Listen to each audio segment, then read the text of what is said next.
we started down this process really to reinvent undergraduate education. The bottom line is that we're here to help the students become successful. We not only want them to be here, start here, we want them to finish.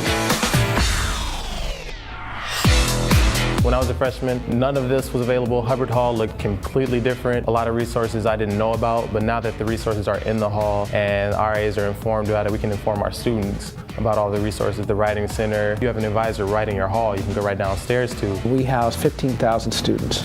In the East neighborhood, that would be the size of Dartmouth. The South neighborhood would be the size of Harvard. Brody neighborhood, that would be Cornell.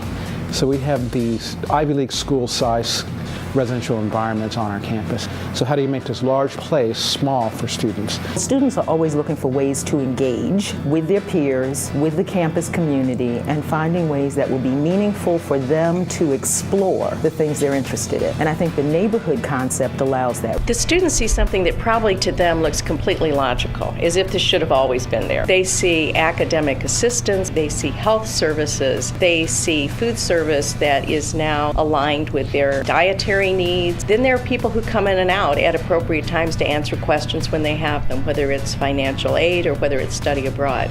For those who've been on university campuses a long time, they realize it's an extraordinary set of services. When they introduced it to us, it just seemed so big, but it really makes sense to have things centralized. I personally would never have walked like all the way to Wells when I lived in Brody freshman year to get math help, but it's so easy when math help is in the same building that you would go to eat dinner in. Really, part of what we learned from alumni is that they're very connected to where they lived when they were on campus. Yes, I have a degree in engineering or business or communications, but I remember that I lived in Case Hall, and that was a great experience. So that now turns into, I lived in the South neighborhood, and it was so important to my experience at Michigan State University. The neighborhood does a really good job of keeping things consistent here at Michigan State so that every student has the opportunity to succeed. I've always loved it at MSU. I've always been a Spartan. My dad used to bring me here when I was a little kid, and I'm only 40 minutes from home, but this kind of feels like